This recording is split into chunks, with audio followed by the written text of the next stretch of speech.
last lesson, Vishakanyas. The first hints of night had settled gently upon Patliputra.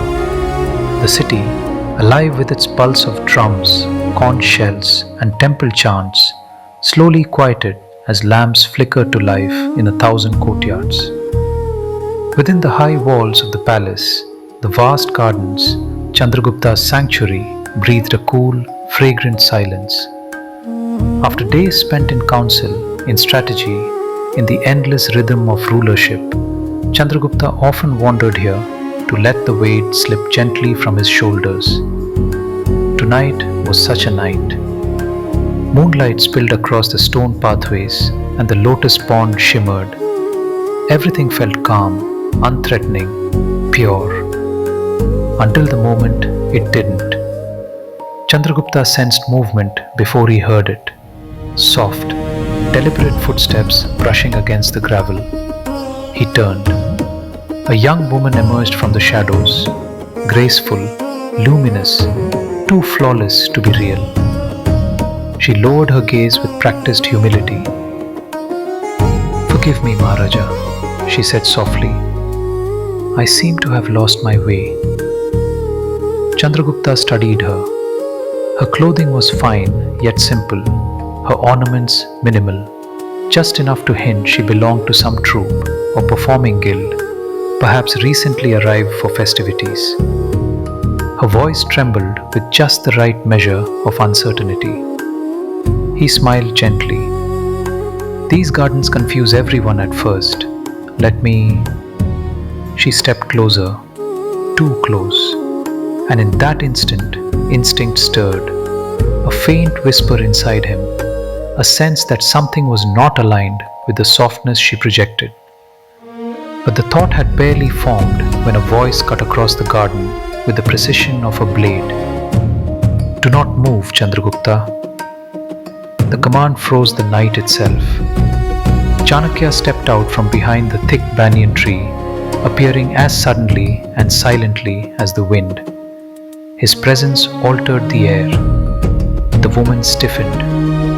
Chandragupta felt the garden shrink around them, tightening, focusing. Chanakya's sharp eyes bore into her with unsettling clarity. When he spoke, his voice was quiet but heavy with certainty. "She is not lost." He moved closer, never breaking eye contact. "She was sent." The girl trembled, the first real emotion cracking through her crafted exterior. Chandragupta felt the words sink in. Sent? By whom? And why? Chanakya answered before he could speak. "The Nandas. A Vishakanya, trained by the Nandas, fed poison since childhood until her very touch brings death. This is their final stroke of desperation," Chanakya said. "They could not defeat you on the battlefield, so they turned to older weapons, subtle, deadly, aimed at a king's heart." He approached the young woman, not with violence, but with the authority of someone who had seen the blueprint of her life long before she stepped into the garden. "She is a Vishakanya." Chandragupta inhaled sharply. He had heard the whispers. Children raised in hidden chambers, fed controlled doses of poison from infancy until their bodies became living instruments of death. A single kiss, a brush of skin, even a scratch could collapse the strongest warrior. Chanakya's voice was calm. Her beauty is her mask, her presence the trap. A king who forgets vigilance, even for a moment, can lose an empire without ever hearing a weapon drawn. He turned to Chandragupta. "Remember this, kingdoms rarely fall in war. They fall when the king loses mastery over himself. It is not the poison in others, but the poison in one's own desires that destroys thrones." The girl's face crumpled. For the first time, she looked not like a threat, but a wounded child. "I did not want to harm you," she whispered. "All my life, they told me this was what I was meant to be." Chanakya inhaled deeply, and a shadow of sorrow crossed his stern features. He too understood what political cruelty could sculpt. You were shaped by the Nanda's fear, he said gently, not by your own will. Tonight, that ends.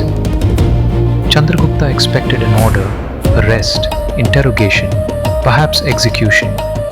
But Chanakya did something no one foresaw. He stepped aside and gestured toward the palace gate. Go, leave, live as they never allowed you to live. The girl stared at him, disbelief, confusion, and grief colliding into a single trembling breath. A single tear escaped down her cheek, followed by a slow, grateful bow. Then she slipped away into the moonlit corridor of trees, swallowed by the night that once hid her. Chandragupta blinked. Free her? But the Nandas? The Nandas created a weapon, Chanakya replied, but I will not. If we imprison her, we become no different from those who made her. When silence returned, Chanakya's expression softened, not in weakness, but in profound conviction. This, Chandragupta, is your final lesson before you become the king you were born to be.